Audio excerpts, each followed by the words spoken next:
mu nekk njëguñ Sénégal. incha allah en tout cas fi ñu koy fas yéene waxtaanee tey bokk na ci daanaka lu gën a fës ci xëtu yéenikaay yi nga xamante ni xëyee nañu ko moo di sortie bu Pape Malick Ndour ci rencontre bi nga xam ne ñoom la ñu woote woon ak Farba Ngom d'abord commençons par la rencontre ndax nekk na lu la bett mbooloo bi nga xam ne ni jot nga ko gis te ñu dajaloo woon ci manifestation pour réclamer la libération de Farba Ngom. waaw xam nga nag Babacar. Sénégal mooy dëkk boo xam ne wax dëgg yàlla des fois da ngay dafa am benn paradoxe doo comprendre Sénégal. en un week-end deux manifestations. deux manifestations bon c'est un pays boo xam ne nag bon dañ leen koy nangul. waaw parce que liberté de marché liberté d'association yooyu yëpp c'est régi par la constitution par les lois de ce pays. mais Sénégal yi ngay toll moment boo xam ne doo comprendre li ñu bëgg. Babacar gis naa fa ñoo xam de. dañoo yàgg di joytu.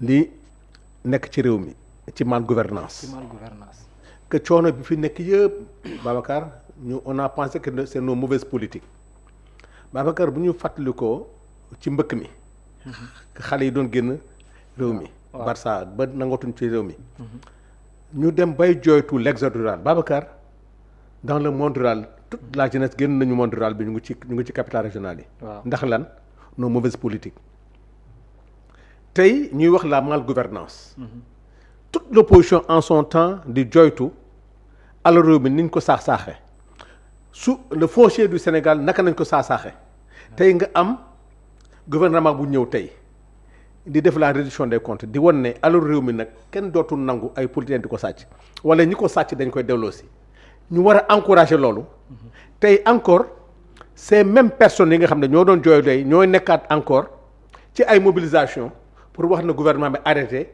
ñiy jàpp ñu yaakaar ne ñoo jël alal réew mi ñu leen di saytu. ñu def ay marche ba nga dégg ne. waaw bi ci gën a doy waar kaw Farba Ngom bi ngay dégg ni tey. waaw parce que ñoom nee nañ il ne considère plus l'affaire Farba comme reddition des comptes mais plutôt règlement de compte. oui mais dossier Farba mu ngi ci loxo justice te ñu ne wóolu nañu justice sénégalaise te ñu nangu ne Farba Ngom moo taxaw ci télévision. taxaw ci assemblée nationale ne man jël naa Thierno Alassane jël naa man dama bëgg suuf man dama bëgg xaalis.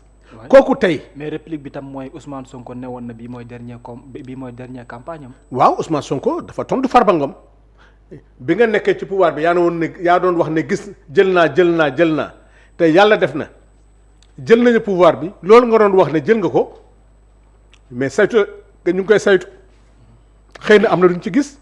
loolu mooy wane ne assemblée nationale bu defoon liggéeyam bi ko Farba di wax te loolu yëpp leer na mënoo taxaw ci hémicycle bi taxaw tuumaal beneen député ci biir hémicycle nga ne jël na nga jël te commission d'enquête amul.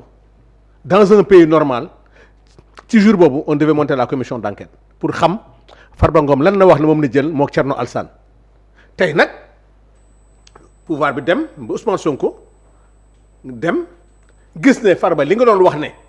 jël nga ko wala yàq nañ jël nga tey loolu dañuy saytu mais il faut que Sénégalais yi accepter lenn ndax dañuy kon ne bàyyi politiciens yi ñuy jël alal réew mi di sàcc di dem pouvoir bu ñëw na ou bien dañoo bëgg Sénégalais yi di leen nax politiciens yi di leen nax ñuy nekk ci coono parce que coono bi nekk yëpp. pourtant ils disent que ni ñoom sont tous pour la reddition des comptes amuñu ci problème. waaw mais léegi où est le problème dañoo jàpp ne yéen fi ngeen tollagum ce n'est plus la reddition des comptes mais plutôt règlement de compte. parce que ñoom waxuñu ne bu ñu dañ ne Farba dafa feebar. waaw ils ont dit aussi que il est malade. mais loolu moom ses avocats ñoo koy wax. ba contre expertise également wax na ko. waaw léegi. ku feebar ñu yóbbu la ci hôpital. où est le problème dañu bëgg ñu yóbbu ko ci kër. quel est le risque te ñuy wax ne association de parce que attention il faut ñu def très attention à ce que les gens disent. Babacar waaw. quand il y a benn présumé association criminelle wala association de malfaiteurs. oui c'est un groupe. Babacar bu ñu jàppee nit dañ koy protéger Babacar si on prend l'exemple de l'Europe waxuma nag Sénégal. waaw bu amee bande organisée ñu jàpp kenn dans la mafia kooku dañ koy protéger parce que dans la grande mafia am na koo xam ne boo ko libéré bu naree wax am na nu muy demee moo tax le fait de garder Farba Ngom dafa feebar ñu dëbb ko dans un centre hospitalier moo gën a wóor nga bàyyi ko këram parce que ñi ngay wax ñiy wax nañ ko libéré kenn xamul. lan moo tax ñu bëgg ko donc pour le protéger. oui nañ ko bàyyi ci loxo yoon d'accord parce que dañ ne c'est une bande organisée te bande organisée moom doo xam lan quelle est sa motivation nee nañ da feebar. d'accord nañ ko bàyyi ci hôpital. mais lan lay wax nga jàpp nit tëj ko muy def une telle mobilisation aussi loolu tamit leneen la. waaw mais xam nga mobilisation wu Babacar y a combien d'électeurs au Sénégal.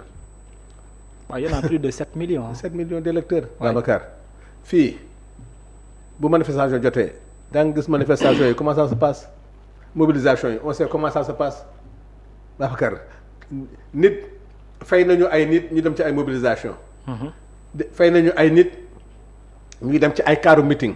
Ouais. fay nañu ay ñu sol t-shirt dem ba ci manifestation sumi t-shirt di xeex ak yow donc xam nañu Sénégal comment ça se passe. mais ñoom nee nañ bu leen kenn tuumaal loolu parce que sont venus de manière spontanée. D'accord. pour soutenir quelqu'un. non waaw admettons sax ay seen nit la ñu par rapport à l'électorat du Sénégal c'est rien du tout. mais ça parle. non ça parle mbooloo de quoi bu ne am na lu muy wax. mais ma ne la Babacar waaw am na ñu nekk dans l'injustice ñu ngi ci prison yi kenn génnul parce que yàlla mayu leen alal mais tey boo jëloon alalu Sénégal wala nga jël sa alal di jox nit ñi tey boo nekkee jafe ñooñu dañuy génn pour soutenir la. pour soutenir la est-ce que c'est pas l'argent qui a parlé parce que Farba du ñu wax dafa baax dafa généreux da doon maye xaalis loolu la ñuy wax da doon dimbali doomu aadama yi léegi dañuy saytu loolu mu doon dimbali ndax lew na wala lewul mais ñi mu doon dimbali bu ñu génnee alhamdulilah ñeneen ñi ce sont parti politique am la parti boobu nag tey moo dugal Sénégal ci musibali kooku ñu génn tey ñoom ñëpp tey ñu ngi ci loxo yoon gis nga fa ay nitu la Diop gis nga fa nitu keneen nag gis nga fa ay nitu Barthélémy Gadiaga gis nga fa ay nitu ay ku nekk ñoo génn taxaw ñooñu c'est de bonne guerre. ça vous interpelle pas de manière générale par rapport à la reddition des comptes pour ñu ngeen ñenn ñu ngeen jàpp ak tamit surtout démarche bi ngeen ci war a am. daf ñu gën a encouragé nag. ah bon daf ñu gën a encouragé. lu tax li mu ñu gën a encouragé mooy xam nañ ne ñi génn yëpp leen moo leen tax a génn mooy waa APR mooy ñi nga xam ne ay mbokkam lañu mu normal ak ñi nga xam ne dañ doon wax ne ñoom dañ leen doon dimbali te xam nañu la machine. mu ngi dem te machine bi arrêté wul. d'accord kon bokk ñi nga xam ne ñoom nañu war a woo ëllëg ñoo bëgg arrêter la machine. waaw boo xoolee ñi nga xam ne ñoo war a ñëw ëllëg ñoo bëgg arrêter la machine te Babacar moo wax leen la machine ne va jamais arrêter parce que li ñu tàmm Sénégal mooy régime bu ñëw rek di da nga koy commencer ñaar ñett après nga arrêter mais ils ont compris dès le début ñu wax ne affaire bi du yàgg ils ont vu que la machine mu ngi commencer di broyer que nit ñaa ngi commencer génne seen alal di cautionner ñi dem ay médiation pénale dem ba bu njëkk ba sax tu pensais aux hommes politiques mais Babacar il y a des hommes d'affaires il y a des chefs d'entreprise kon affaire bi du lu caaxaan c'est que Sénégal moo toll ci tournant boo xam ne ñu war ko encourager. pour la première fois de l'histoire du Sénégal jël nañu yoon boo xam ne. un homme politique dootul ñeme jël alalu Sénégal di ko pasare ñii bi ñu nekkee ci pouvoir ba léegi dégg nga fi ay mbumbaay ay parrainage ak yu ngay dégg kenn ñi moo ko def tey ñu ngi dem ci loi des finances ñu ngi dem ci loi de règlement gars yi dañuy anticiper de pour la première fois de l'histoire du Sénégal. Ouais. La loi de règlement 2023 bi ñëw. tombeek les dettes cachées. ci lay Sénégal nag di saytu dëgg le rapport de la Cour des comptes. d'accord ñu am taxaw seetlu tamit balaa ñuy continuer par rapport à la reddition des comptes Ousmane Sonko waxoon na fi ne moom sax nee na mënu ko comprendre te nee na yéen député yi seen jëm bopp dañoo waroon a xoolaat seen taxawaleen. c'est-à-dire le fait que ñu leen di indil ay dossiers ay millions alors que y a des dossiers de centaines de milliards. est-ce que tamit aujourd'hui yéen du ngeen yedd seen bopp un tout petit peu ci doxalin boobu ak ni ngeen ko entamé. waaw xam nga Babacar am na mal doon xam nga dañ lay wax toujours que xam nga aussi dans un pays démocratique on a monté le pôle. le pôle judiciaire financier. le pôle judiciaire financier. waay ay magistrats gérer ko. waaw la volonté des hommes politiques mën na bañ a mokk la volonté de nos braves magistrats c'est vrai dossier yu soxla dëgg-dëgg. pour dire vous prenez la justice indépendante. indépendante. d'accord mais bu ñu sañoon parce que PM li mu wax mooy yéene bi Assemblée nationale aussi malheureusement nous sommes tributaires quand même de la justice sénégalaise façon bi muy fonctionner gis nga sax ñu ngi ko baral fi mu nekk nii. c'est vrai que il y a des dossiers de milliards des centaines de milliards des problèmes de foncier tey bu ñu sañoon dossier yooyu nañu gën a mais bi mu koy wax tamit ci assemblée nationale. waay assemblée nationale on a beau vouloir yëngal yenn dossiers yi. waay mais boo ko yëngalee te la justice am son planning loo ci mën loolu cri de cœur la bu mu def mais il faut que assemblée nationale aussi au-delà du pôle financier mu initier ay commission d'enquête ci dossiers yi nga xam ne yëngu parce que am na dossier boo ko yëngalee rek. la justice est obligée de s'en saisir foofu na loo waxee ne am na ci loo xam ne tey ñu ngi dem ci loi de règlement. ñu ngi dem ci loi des finances. waaw tey ministère par ministère. tey comme Thierno Alassane li muy wax ni ci ASER. dinañ ci ñëw. waaw donc bu ñu duggee ci benn dossier dans un ministère des finances on est dans la loi des finances. waaw on va attaquer l'histoire de la dette. on va attaquer le budget. Dans le budget, il y aura une partie qui va concerner la dette. Mais il faut que les parlementaires auront l'occasion maintenant d'aller au fond des problématiques de la dette ak de certains programmes. Boo xam ne tey on sera obligé Babacar de voir cet argent-là qu'on dit dette cachée. Quel programme ça a servi?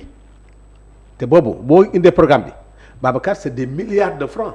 D'accord. Babacar, on parle des investissements de Macky Sall qui tournent autour de 6 000 milliards sur 24 000 milliards.